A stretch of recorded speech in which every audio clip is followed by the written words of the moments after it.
sad about that is, first of all, that mom is no longer a protector of that child, right. no longer someone who's providing the well-being needs of that kid. But then what we're sometimes losing sight of is, what was the impact of that child when in utero and then as a newborn? Right. Those drugs have really impaired their normal development, right? Making them difficult to learn, right? Difficult to behave, developmentally, right?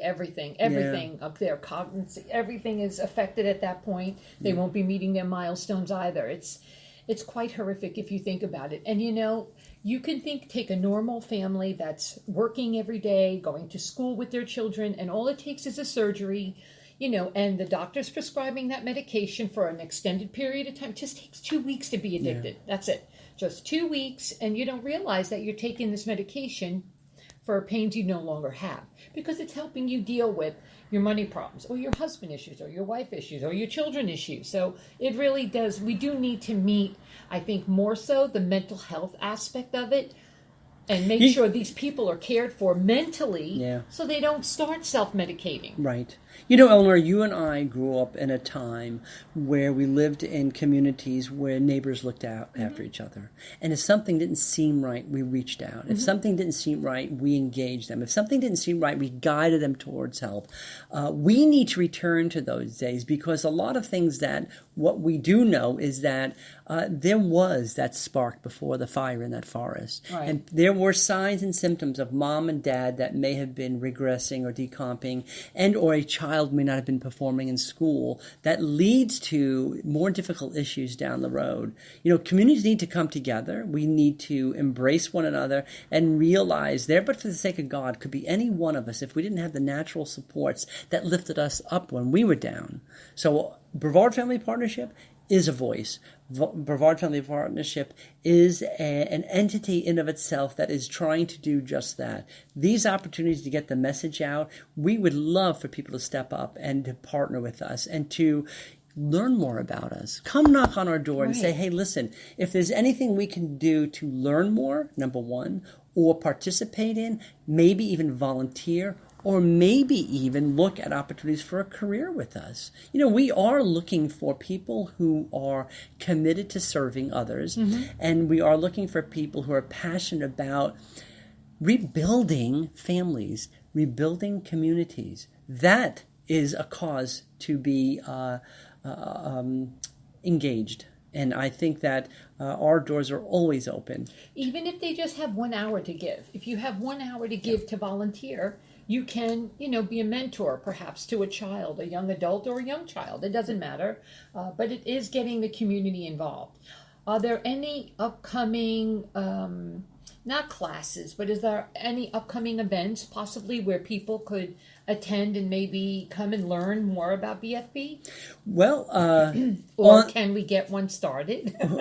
Well, we're always looking at opportunities. I really do have a marketing department that is continually a wheel in motion, trying to look at areas of the community to connect and engage. I think what we can do, Eleanor, maybe is probably provide you some links and sites where the general... even. Yeah. Because I could absolutely upload those and put them on Facebook or my radio show page. Love it. And that way people can read, like that little information pamphlet you sent to me via email. Yes. That was very explanatory. It was wonderful. It explains exactly the process of what happens. And I think that's important, because I don't know if a lot of people, if you're not a social worker, don't know that. Yeah. They don't really know the avenues this poor child has to go through.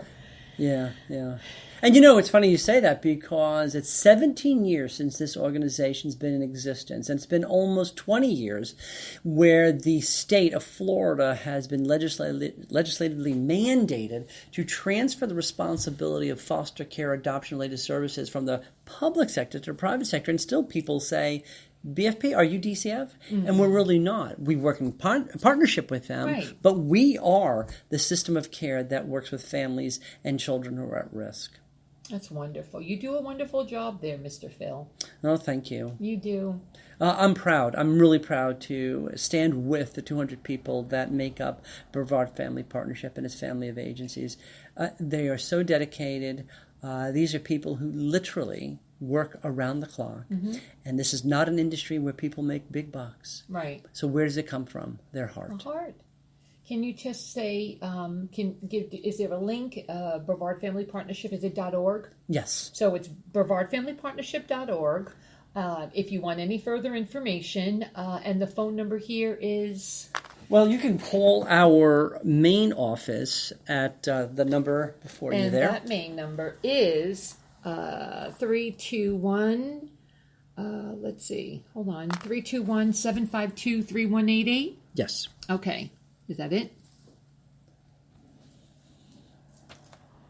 Actually, what we would do is you can call our main office. This is our main headquarters here in Melbourne. It's 321-752-4650.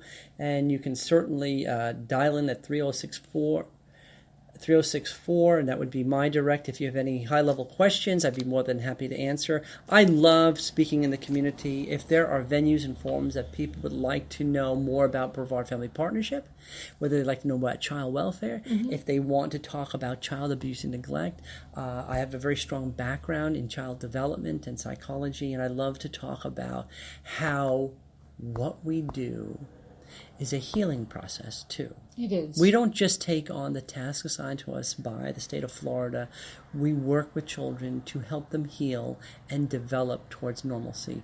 And we do help and work with families, moms and dads, to reunite them with their children. Because the end goal is reunification. It really is. It really is. It's natural. Right. And it should be. You know, systems and government should not be raising children. No, government doesn't need to be doing that. You're absolutely right. We need to stick with what we know best, and that's taking care of our family in a healthy way. And let me tell you something on a final note. You know, Brevard Family Partnership is charged with developing what we call a system of care. That means it needs to be comprehensive and integrated. We would not be successful if it wasn't for the other organizations in our community. And it wouldn't be successful if it wasn't for the support of our local church. The faith community has been absolutely wonderful. And they help us with recruiting, foster and adoptive families. They help us with events for our children around the holidays. They provide a lot of wonderfully altruistic and natural supports that mean the world to these children and to the families that we serve them. And to my staff. I mean, my staff could use a lot of support too. They're, like you said earlier, how do we ensure that these kids stay safe? We have to first get less people knocking on our door to have kids removed and or social workers involved. We need to keep healthier families and healthier communities thriving. That is the end game. That is the end game. Phil, thank you so much for today. I really appreciate it. Guys, if you really want to catch this podcast, which I know you do, you can catch it on Spreaker.com, YouTube, at Eleanor's Elite Radio, my Facebook page, Eleanor's Elite Radio, and all the other, all my other pages and everything. Everything will be on Eleanor's Elite Radio. And Mr. Phil, thank you so much for your time. Thank you. I know you're a busy guy, and you've got a lot of healing and loving to do, and get out there and do it, and let me move on and do what I got to do, my friend. Thank you so much.